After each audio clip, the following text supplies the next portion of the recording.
नमस्कार, मी मनोज भोयर. जय महाराष्ट्राच्या दिलखुलास या विशेष कार्यक्रमामध्ये आपल्या सर्वांचं स्वागत आहे. दिलखुलास मध्ये आज आपल्यासोबत गप्पा मारण्यासाठी समाजवादी पार्टीचे महाराष्ट्राचे अध्यक्ष अबू आसिम आझमी आहेत. खूप खूप स्वागत आहे आपलं.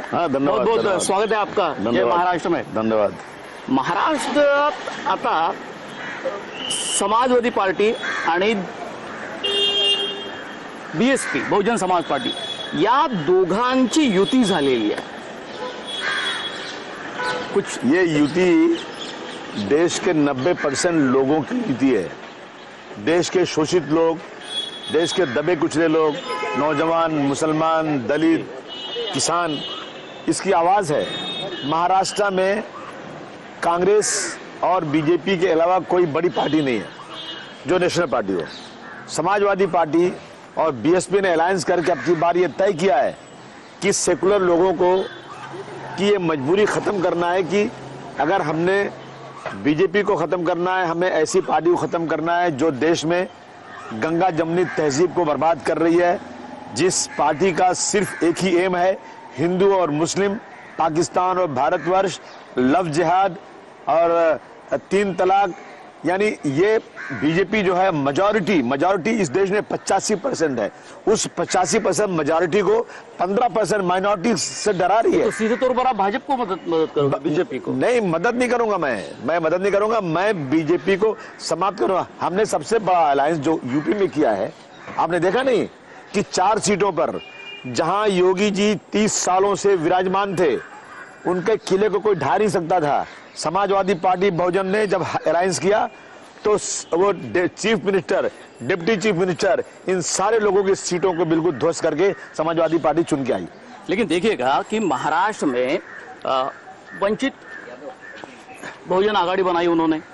दूसरी ओर सीधे जो लड़ाई है यहाँ भाजपा और शिवसेना के साथ में, वो है कांग्रेस और राष्ट्रवादी कांग्रेस पार्टी की, और उन्होंने एक महाआघाड़ी बनाने की कोशिश की थी. आप उसमें भी नहीं गए. नहीं, आप उस वंचित बहुजन आघाड़ी में भी नहीं गए. नहीं, आपको पता ही नहीं ना इस बारे में.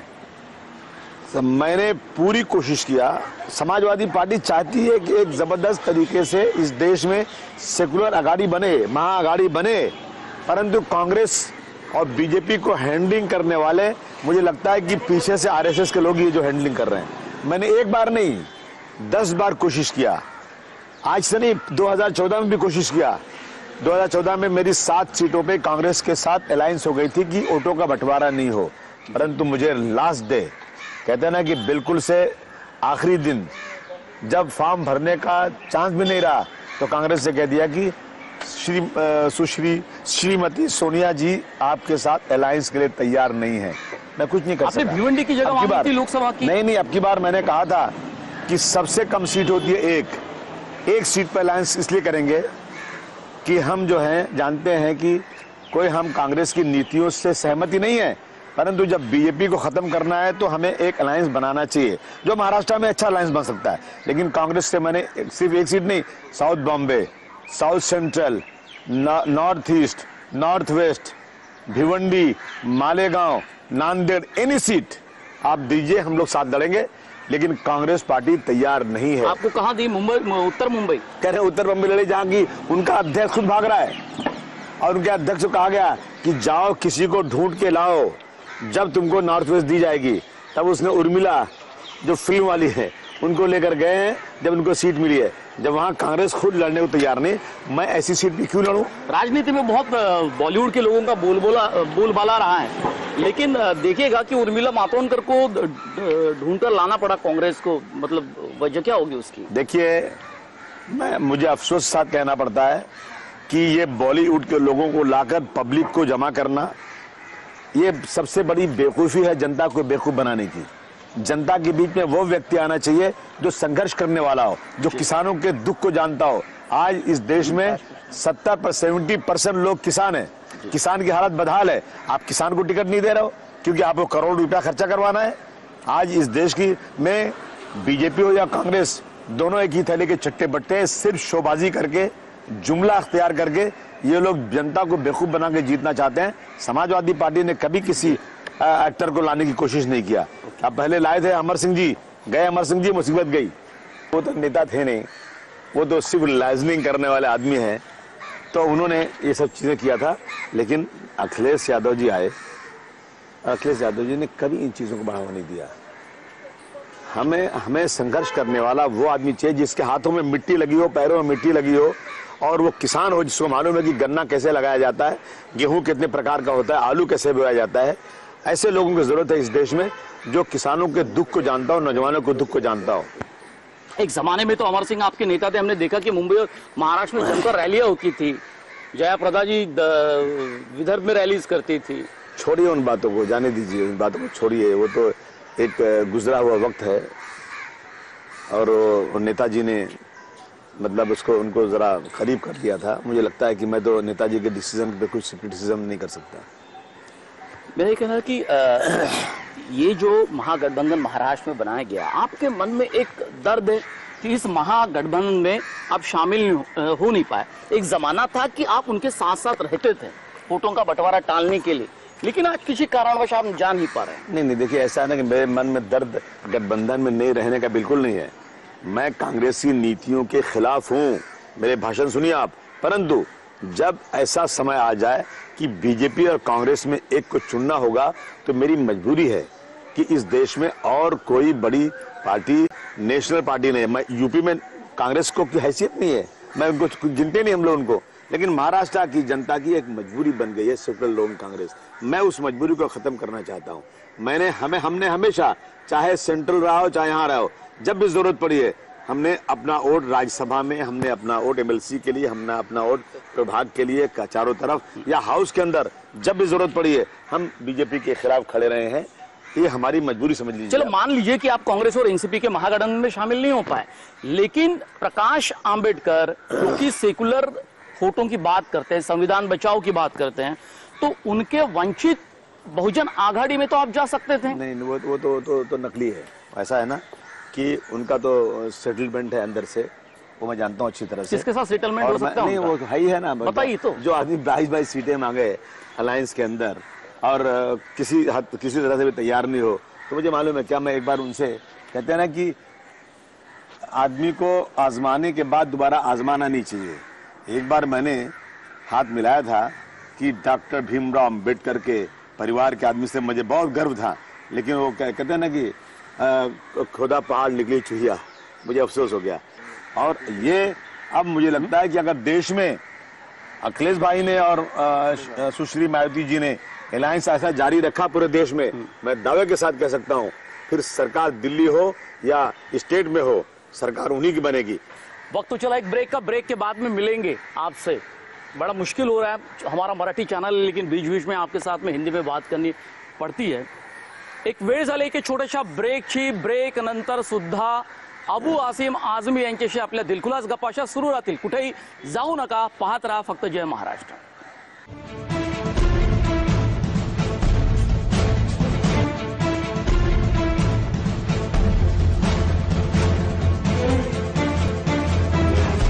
ब्रेक नंतर पुन्हा आपल्या सर्वांचं स्वागत है।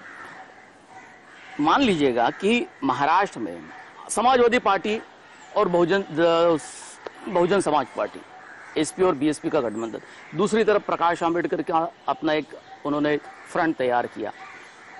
कोई तो तीसरा फ्रंट मजबूत होना चाहिए जो इकट्ठा साझा रहे चुनाव में। सब बनेगा। ये इलेक्शन असेंबली का नहीं है, ये इलेक्शन पार्लियामेंट का है। इसमें उधर से लालू जी की पार्टी है, वहाँ से श्री अखिलेश जी और मायावती जी हैं, बंगाल से ममता जी हैं, इसी तरह से आंध्रा से, तेलंगाना से ये लोग सब निकलेंगे और एक फिर उसके बाद सारी सीटों का जमावड़ा होगा और देश में एक अच्छी सरकार बनेगी। लेकिन थर्ड फ्रंट में देखा हमने कि बहुत सारी सेंध लगाने का काम कोई ना कोई करता है। कोई नेता फिर एक दूसरे के साथ में इकट्ठा आने के लिए तैयार नहीं होता। जब एक साझा कैलकुलेशन कोई बनाना होता है तब अब की बार क्या लगता है आपको कि कांग्रेस एक तरफ रहेगी या उनके साथ में जो मिलीजुली जो बाकी पार्टी या दल है, या बीजेपी का एक अलग एनडीए का अलायंस है कि यूपी है? देखिए, अभी जब मध्य प्रदेश में इलेक्शन हुआ तो मध्य प्रदेश में समाजवादी पार्टी एक ही सीट चुन के आई जी, और बहुजन समाज पार्टी 2 सीट चुन के आई जी। और जब सरकार बनाने की बात आई तो हमने किसको साथ दिया? हमने उस वक्त कांग्रेस को सपोर्ट दिया, बगैर मांगे हो दिया, इसलिए कि हमारी दूरी हम सबसे पहले एक नंबर पे समझते हैं कि जो लोग झूठ बोलकर सरकार में बैठे हैं और देश के विकास को, देश की एक अखंडता को, देश के संविधान की धज्जियां उड़ा रहे हैं, और ऐसे लोग हटाने के लिए हमने दिया सपोर्ट। जीत के आने दीजिए, ये फैसला होगा, परंतु किसी तरह से भी डॉक्टर भीमराव अंबेडकर के संविधान को धक्का न लगे। इस देश के अंदर जो है मौलाना अबुल कलाम आजाद, इस देश के अंदर डॉक्टर राम मनोहर लोहिया के सपनों को साकार किया जा सके, इसके लिए किसी तरह की भी कुर्बानी समाजवादी पार्टी और बहुजन समाज पार्टी देगी। जब भाजपा बीजेपी पूरी तरीके से उत्तर प्रदेश में हावी रहा, राष्ट्रीय स्तर पर भी और राज्य स्तर पर भी यूपी में, तब जाके एसपी और बीएसपी को मजबूरन आना पड़ा। जब मोदी जी आए तो 40-40 पार्टियों का गठबंधन किया, मजबूरन गठबंधन करना पड़ा, और ऐसा गठबंधन किया कि जो मुफ्ती सईद की पार्टी, मुफ्ती महबूबा जो आज हैं, उनकी पार्टी वो ऐसा है कि ये एक ऐसी पैरेलल लाइन है जो कोई मिल नहीं सकती, और मोदी जी ने उसके साथ भी हाथ मिलाया कि नहीं मिलाया? नीतीश कुमार ने कितनी गाली दिया, उसके बाद भी इन्होंने हाथ मिलाया कि नहीं मिलाया? गठबंधन में सब चीज सोचना पड़ता है, और मोदी जी तो ऐसा दिखा रहे हैं जैसे बहुत कमजोर व्यक्ति हैं। पूरे देश में 20-22 स्टेट में जिसकी सरकार हो, जो अपने आप को जो प्रधानमंत्री हो, वो कह रहा है मैं कमजोर हूं। जनता को बेवकूफ बनाने का काम कर रहे हैं आप मेजॉरिटी को बता रहे कि माइनॉरिटी से खतरा है देश को, मेजॉरिटी से माइनॉरिटी को खतरा हो सकता है, परंतु माइनॉरिटी से मेजॉरिटी को खतरा नहीं हो सकता है। और मोदी जी ने एक उल्टी गंगा बहाई है, झूठ बोलना। 15-15 मित्रों मुझे चुनकर ला दो, मैं 15-15 लाख रुपया बिना कुछ काम किए दे दूंगा। क्या हुआ? 15-15 लाख रुपया आया क्या? चौकीदार का मुद्दा तो बड़ा छाया हुआ है देश के राजनीति में। नहीं, सारे लोगों ने अपने नामों के सामने चौकीदार लगाया। मैं हूं चौकीदार। अच्छा, आज नीरव मोदी भाग गया, कितने लोग भाग गए? चौकीदार की चौकीदारी फेल हो गई। अगर चौकीदार को चोर कह दिया जाए तो मुझे लगता है कोई गलत इसमें नहीं। चलो, कांग्रेस में सुर में सुर तो आपने मिला है। महाराष्ट्र में आपने 19 सीटों की लिस्ट हमारे हाथ में है अभी, बीएसपी एसपी के अलायंस की। आइएगा, बैठिए अब्बास में। लेकिन उसमें कितने सीटों पर समाजवादी पार्टी चुनाव लड़ेगी? देखिए, समाजवादी पार्टी ने सिर्फ 4 सीटों का ऐलान किया है जी। हम कोई बड़ बोले नहीं है। हमने जब कांग्रेस में एक ही सीट की बात किया था और भी कांग्रेस तैयार नहीं। हमने 4 सीटों पर हम इलेक्शन लड़ रहे हैं, और इलेक्शन लड़ना जरूरी है, और हम कोशिश करेंगे कि अब अखिलेश यादव जी के नेतृत्व में पूरे देश में समाजवादी पार्टी एक राष्ट्रीय पार्टी बने जी। तो मैं 4 ही सीट लड़ रहा हूँ। मैं समझता हूँ कि ये पार्लियामेंट का इलेक्शन है, मैं वोट को बंटवाना नहीं चाहता हूँ, ये मेरा पहला कर्तव्य है, परंतु कांग्रेस वोट को बंटवा रही है। अगर कांग्रेस इसके बाद ये कहेगी कि समाजवादी पार्टी बहुजन वोट काट रही है, तो मैं पूछूंगा कि उत्तर प्रदेश में जब 4 सीटों पर इलेक्शन हुआ था तो किसने वोट काटा था? ये सामने प्रूव हो चुका है। और ज्यादा चिल्लाएंगे तो 80 सीटों पर कांग्रेस लड़ रही है ना, मैं महाराष्ट्र की जनता को लाकर वोट दिखा दूंगा कि कौन वोट काट रहा है। अगर मैं लड़ूं तो मैं वोट काट रहा हूं। कांग्रेस उत्तर प्रदेश में बीजेपी जहां बहुत मजबूत हो चुकी है, जहां 73 सीटें चुन के आ चुकी है, अगर ये टारगेट है हमारा कि हमें सांप्रदायिकता को देश में खत्म करना है, तो कांग्रेस को सीधे सीधे समाजवादी और बहुजन को मदद करना चाहिए। तो वहां उनके वोट काटेंगे तो बीजेपी को फायदा होगा उत्तर प्रदेश में। अब कांग्रेस ने यही तो किया था ना। अगर हम 2000-5000 वोट से हारते तो क्या होता? 4 सीटों पर इलेक्शन था, कांग्रेस ने नहीं मानी, जिद किया कांग्रेस ने। अब कांग्रेस को उत्तर प्रदेश में उनका कोई टिकट लेने को तैयार नहीं है, उनके पास कोई उम्मीदवार नहीं। लेकिन प्रियंका गांधी उत्तर प्रदेश के मैदान में खड़ी हो गई है, एक पूरा हिस्सा आधा दे दिया गया उनको प्रचार के लिए, पूरी कमान उनके हाथ में है। प्रियंका गांधी के अलावा और भी कोई हो उसको बुलाएं, करें, हमें कोई एतराज नहीं, हम वेलकम करते हैं। परंतु ये अब जो है देश की जनता किसी की शक्ल सूरत देख के, किसी का परिवार देख करके, किसी के जुमले सुन करके वोट नहीं देगी, क्योंकि जुमले सुन के जनता ने 5 साल बहुत बर्बाद किया। आज हालत क्या है नौकरी की? 45 साल में सबसे लो, सबसे ज्यादा हालत खराब है। आज जो है नौकरी नहीं मिल रही है, एम्प्लॉयमेंट है ही नहीं। 45 साल सबसे नीचे ग्राफ गिर गया। और आपको सर्वे आया हुआ है, 2019 का सर्वे है कि देश के 9 लोग, देश की 50% संपत्ति पर 9 लोगों का कब्जा है, और 129 करोड़ 99,99,991 लोग देश की आधी प्रॉपर्टी पे हैं। अब सोचिए जरा कि 9 लोग देश की आधी संपत्ति पे किसके? और इनके मोदी जी के राज में 41% इनके आमदनी में इजाफा हुआ, बढ़ोतरी हुई है। तो ये सिर्फ और सिर्फ बढ़ाया जा रहा है उन लोगों को। महाराष्ट्र में कौन से मुद्दे रहेंगे एसपी और बीएसपी के? सबसे मेन मुद्दा है कि आपसी भाईचारगी होना चाहिए। कोई भी पार्टी अगर हिंदू मुस्लिम किया, किसी ने किया, तो उसके ऊपर बहुत सख्त शिकंजा कटना चाहिए।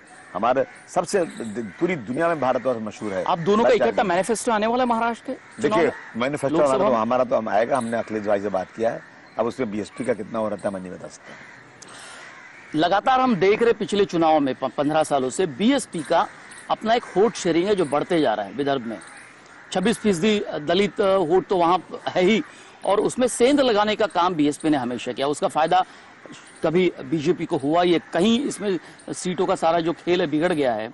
आपको लगता है कि विदर्भ में सबसे ज्यादा फोकस कर रही है बीएसपी अलायंस में? हाँ, बिल्कुल बिल्कुल। विदर्भ में बीएसपी का बहुत अच्छा वोट बैंक है, और अगर कांग्रेस पार्टी को इसका डर है कि यहाँ पर वोटों से वो लेंगे तो वो जो वोटों का बंटवारा होगा, तो कांग्रेस को जाकर के हाथ मिलाना चाहिए।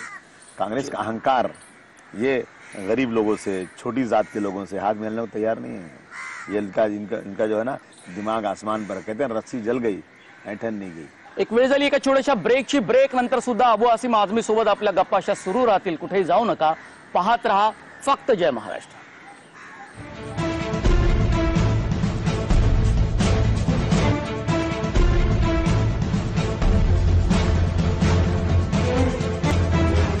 ब्रेक नंतर पुन्हा एकदा आपल्या सर्वांचं स्वागत आहे। राज ठाकरे यांनी मोदी आणि शहाच्या विरोधामध्ये भाषण करू, पण मैदानामध्ये मात्र एकही उमेदवार त्यांचा उभा राहणार नाही असं स्पष्ट केलं। नहीं, राज ठाकरे जो है ये पहले मोदी जी के गुजरात में जाकर मोदी मॉडल सीख रहे थे, और उसके बाद कांग्रेस के करीब आ गए, और कांग्रेस और एनसीपी इनको अलायंस में लाना चाहती थी। मैं पूरे देशवासियों से कहना चाहता हूं कि आज राज ठाकरे जी से कांग्रेस और एनसीपी का अंदर अंदर समझौता हो चुका है। इनके लोग चारों तरफ जाकर कांग्रेस और एनसीपी को वोट दिलवाने की कोशिश कर रहे हैं, और राज ठाकरे ने हाथ इसलिए नहीं मिलाया, उनको सीटें पूरी नहीं मिल रही थी, लेकिन अंदर अंदर कुछ इनका समझौता जबरदस्त हुआ है। क्या लेन देन हुआ मैं नहीं जानता इस बात को, परंतु जिन्होंने इस देश में राज्य के नाम पर, जबान भाषा के नाम पर, उत्तर भारतीय और मराठी के नाम पर इतना दंगा किया, कांग्रेस की सरकार, एनसीपी की सरकार, बीजेपी की सरकार होने के बाद भी आज तक राज ठाकरे एक दिन भी जेल में नहीं गए। एक छोटा सा आदमी एक झापड़ किसी को मार देता है तो 324 केस लग जाता है। यार, यहाँ हत्याएं हुई हैं, और उत्तर प्रदेश, बिहार, झारखंड, दिल्ली, चारों तरफ से इनके नाम सैकड़ों वारंट आया है, लेकिन वार मेरा कानून, वार मेरी कांग्रेस, एनसीपी और बीजेपी, शिवसेना आज तक हाथ नहीं लगाया। क्या समझते हैं, अंदर अंदर समझौता हो रहा है।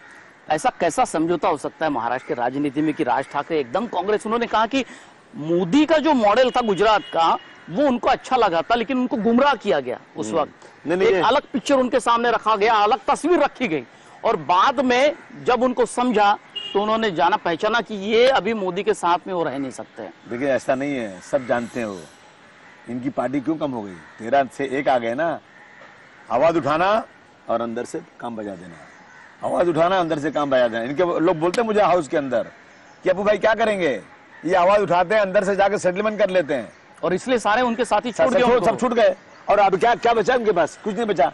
और ऐसे लोगों के साथ कांग्रेस एनसीपी जाएगी ना, तो जनता को मालूम पड़ना चाहिए कि दोगली नीति है लोगों की। यहाँ उद्धव ठाकरे आखिरी वक्त तक लड़ाई कर रहे थे बीजेपी के साथ में, मोदी के खिलाफ बोल रहे थे, बीजेपी के मंत्रियों के खिलाफ बोल रहे थे, सामना से वो लगातार लिख रहे थे सरकार के खिलाफ, सरकार के अंदर रहते हुए। एक है ना कि कैसा पर्दा है कि चिलमन से लगे बैठे हैं, साफ छुपते भी नहीं, सामने आते भी नहीं। पूरा 5 साल तक मोदी जी को गाली दिया, फडणवीस को गाली दिया, और फिर उसी पल्लू में बैठकर लड्डू खा रहे हैं। क्या मतलब इसका होता है? जनता जानती देखती है कि आप यहाँ की सरकार में भागीदार हैं, और अगर आप किसी नीति के खिलाफ बोल रहे हैं दिल्ली से लेकर यहाँ तक, तो आप भी उसके पूरे के पूरे जिम्मेदार हैं। जनता को बेवकूफ नहीं बना सकते। उद्धव जी, मैं तो बार बार कहता हूं, मैं बाला साहब ठाकरे की नीतियों के खिलाफ था, कभी हमारी उनकी नीतियां जम नहीं सकती, परंतु मैं एक बात में उनको सल्यूट करता हूं बाला साहब ठाकरे को, कि जिंदगी भर उन्होंने कभी किसी के सामने घुटने नहीं टेका। चाहे देश का राष्ट्रपति हो, चाहे दुनिया का कोई तुर्रम बड़ा आदमी भी आया हो, जाकर के मातोश्री में बाला साहब ठाकरे के पैर पे बैठ के बात किया। लेकिन उद्धव जी, आप उन्हीं के बेटे हैं, आप बाला साहब के रूह को क्यों तड़पा रहे हैं? आपको सत्ता प्यारी है या वसूल प्यारा है? बाला साहब ठाकरे की नीतियों को अपनाते आप तो कभी भी इस तरह की आप जो है ना दोगली नीति नहीं अपना। क्या वजह लगती है आपको? आप तो महाराष्ट्र के राजनीति को कई सालों से देख रहे हैं। सत्ता का लड्डू बहुत भारी होता है। इतना जहर उगलने के बाद हाँ, इतना जहर उसको जो है इधर जहर उगलने का, और दोनों की नीतियां एक ही है, हिंदुत्व पे कायम है दोनों की नीतियां। वोटों का बंटवारा ना हो, दोनों की दुकानें बंद हो जाएंगी। संजय राउत जो बिल्कुल वो भी खिलाफ बोलते थे आखिरी वक्त तक। अरे वो और अब देखिए कि उनकी लाइन एकदम चेंज होगी। लो, सब के सब ऐसी हालत है कि इनको मालूम है कि दोनों की नीतियां एक ही हैं।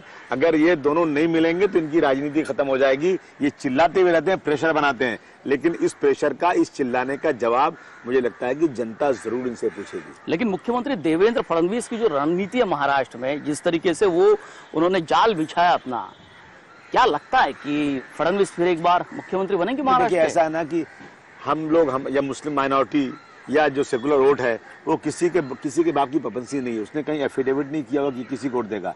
अगरचे वो पार्टियां जो सिर्फ हिंदू मुस्लिम करती हैं, कुछ ऐसे इश्यूज हैं जो सिर्फ उसको लेकर के राजनीति करती हैं, मंदिर मस्जिद का नाम लेना, हिंदुस्तान में, ये सब छोड़ करके विकास की बात करें तो वोट सब किसी को। इतने साल हो गए अबू आजमी साहब, महाराष्ट्र में जैसे दलित वोटों का बंटवारा होता है, अलग अलग 50 पार्टी है, छोटे छोटे गुट है उनके दलित आरपीआई के, वैसे ही महाराष्ट्र में अलग अलग मुस्लिम नेता अलग अलग पार्टियों में हैं, बीजेपी में भी है।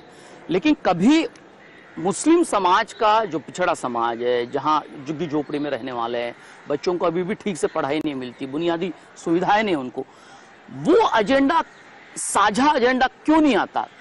नहीं, ऐसा है कि ये बात बिल्कुल सही बात है कि जब कोई लीडरशिप उठती है तो कांग्रेस उसको दबा देती है। और मुझे अफसोस साथ कहना पड़ता है, जितनी भी मैक्सिमम महाराष्ट्र की बात करूं तो मैक्सिमम माइनॉरिटी जो है वो कांग्रेस के साथ में है, इसलिए कि बीजेपी उनको अपने साथ लेती नहीं है। बीजेपी तो दिन भर रात 24 घंटे उन्हीं के खिलाफ जहर उगलती रहती है। तो कांग्रेस समझती है कि जाएंगे कहाँ ये इनके खिलाफ। कांग्रेस भी वही सॉफ्ट हिंदुत्व पे जा रही है, जो बीजेपी कर रही है ना वही कांग्रेस कर रही है। लेकिन फर्क ये, मैं बार बार बोल चुका हूं कि नीति और नियत, कांग्रेस की नीति ठीक है, नियत खराब है। लेकिन कांग्रेस ने आपको रिजर्वेशन दिया था, लेकिन कोर्ट में नहीं, वो दिया नहीं था, बेवकूफ बनाया। यहाँ गुड़ लगा तो कैसे खाऊं मैं? प्रकाश आंबेडकर के वंचित बहुजन आघाड़ी के बारे में हमने बात तो की, लेकिन आपने उनके साथ में महाराष्ट्र में जो रैली कर रहे लगातार MIM के अकबरुद्दीन ओवैसी के बारे में कुछ नहीं कहा। लेकिन हम पूछते हैं आपको कि महाराष्ट्र में मुस्लिम वोटों का बंटवारा वो करेगी? हाँ बिल्कुल, जरूर कुछ करेगी, मैं ना कैसे बोल सकता हूँ। अगर आपके होते हुए पार्टी बड़ी कैसे? नहीं, जज्बाती मुसलमान जो हैं वो बेखुशी करके छाछ चले जाते हैं, लेकिन जज्बात से नहीं। यहाँ जो है इलेक्शन है बहुत सूझबूझ होना चाहिए। देखिए, समाजवादी पार्टी और उनका कोई मुकाबला नहीं है। चलिए, बहुत बहुत शुक्रिया आपका। बहुत शुक्रिया सर। जय महाराष्ट्र। और तुम्हें दिलखुलास गप्पा के लिए अबू आसिम आजमी आपले खूप खूप धन्यवाद। Thank you so much.